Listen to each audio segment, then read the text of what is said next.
All right, here we are, day 4 of the Tulsa Shootout. Time for another Talkin Tulsa, and I got Kevin Swindell with me. Kevin, we're sitting here right by the ramp. Take me through back to when you were here, winning 4 Chili Bowls in a row, and what was your mindset every time you hit this ramp right before you rolled on track? Yeah, I think that ramp was always kind of a place to relax for a second and forget about it. It seemed like any adjustments were made up here, and once you kind of got to there, it was left in your own world. So take a breath and just get the job done. Yep. Cool. Well, let's start on our journey here. I got a nice Victory Fuel and Tito's mixed up. Tell me a little bit about Victory Fuel. We know it's your new drink, and just tell us all about it. Yeah, it was 2 years worth of work now, and a lot of hassle through all the COVID protocols and stuff of trying to get it done. Couldn't go to factories, couldn't go to places to make stuff, and kind of started from a whole different idea and just snowballed with a guy I had helping me do some speed lap stuff a few years ago that originally worked at NOS actually, and so it's been tough, but finally got it canned here in August after getting kind of kicked out of places that minimums went up all of a sudden because the business went up, and it's been good. It's had a great reaction to it so far, so see what happens with it. Yeah, so touch on the fact it's not an energy drink. No. It's flavored water, lots of electrolytes. It's really healthy for you, right? Like something you could give to your kid? Yeah, absolutely. It's basically like a double Gatorade, but better for you, or less sugar and vitamins and things like that. And kind of made it for me, but realized that kids didn't have something that kind of went in between an energy drink and water, and just felt like a hole in the market that was great, and especially for what we do here, this was the perfect place, I think, to release it. Let's dive right into a big topic here. I think you have a quote back when that says, "Sometimes I think people forget about us, but the banners live on forever." Talking about Chili Bowl. What was that run like, for you, with you and your dad, and the magic that you guys made inside this building, kind of making Chili Bowl what it is? Yeah, it was cool.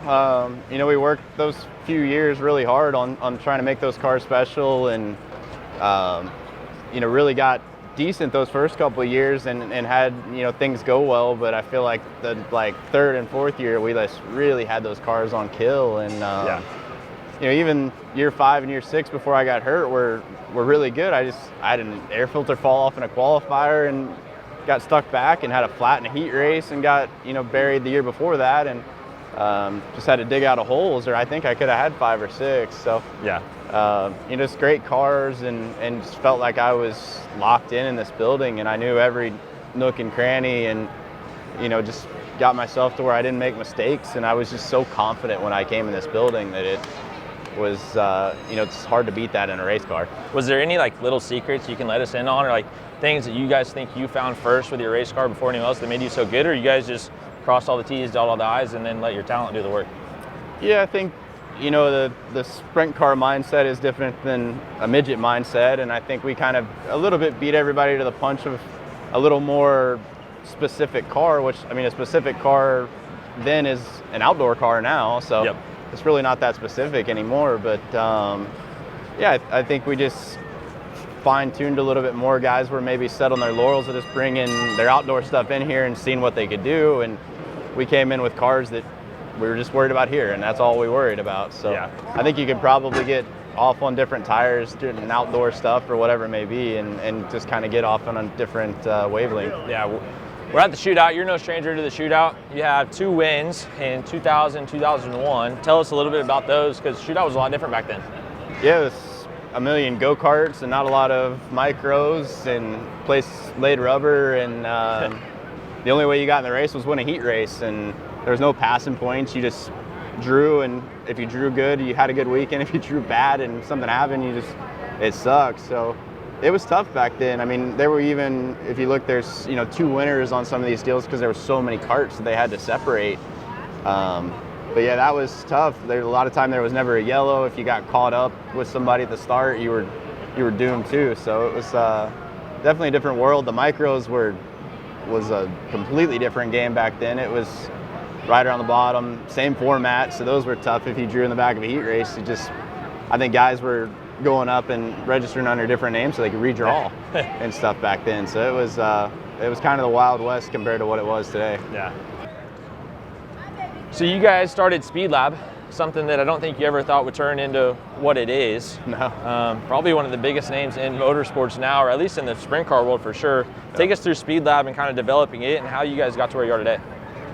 It was just something we were, going to have fun with, something that maybe we're going to name a race team instead of, calling it Kevin Swindell Racing or something like that. And, made a sticker or two, made a shirt or two, and people bought them, so we kept making them. And I think one of the years I remember riding down the road listening to Shopify ding, and it just wouldn't stop dinging while we were driving somewhere, and it was like, oh, we might actually have something here. Yeah. So it's been a blessing and really let us do things with a race team that we never thought we were going to get to do before. Yeah. Take me, I know Jordan's been a big part of Speed Lab and everything she does behind the scenes, and then Dylon also. The content you guys put out is top notch right now. How did you guys come up with the idea? I think you were the first one to kind of come up with the content ideas that you guys put out lately. Yeah, I mean, it was something we knew we needed to do, and I think at some point Dylon just finally just started filming at the races and didn't really care if we, what I thought about it or not. I think he knew that we needed to do it, and I was always timid just because I get locked into my zone at the racetrack and don't want anybody to bother me, but just slowly got used to it, I guess, and now it's been big. I still feel like people look at us funny sometimes when he comes walking with a camera as we go, but everyone tunes in and watches anyways. So. Yeah, it's been huge for the business, and a lot of people that I feel like have never been to the races kind of see that stuff, and it gives them a reason to come to the racetrack. Yeah, you started way back when. I think your first driver was Parker Price Miller once you guys kind of started your team, or maybe Spencer Basin, however that kind of went. Yeah. Think about all the guys you've kind of helped develop over the years and where they're at now. And now you got Gavin Bochelle. It's what's it like to be that big of an impact on so many guys' careers? It's been fun. I mean, ever since I can't do it anymore, at least having an impact on guys, and I enjoyed doing that stuff before. Just was never really in a position to do it, and spent a couple of years with Spencer, and happy to see where he is now, and a little bit with Parker and stuff, and now Gavin. I mean, he's only 14, but doing stuff that I didn't do at that age. So it's been good. I mean, we've had a decent week. We've had some off and on luck, but finally have one in the front of a feature and didn't have something weird happen. So excited to see what we can do tomorrow. Cool. Well, everyone go out, get you a Victory Fuel, put some Tito's in it, and enjoy. Good luck this week.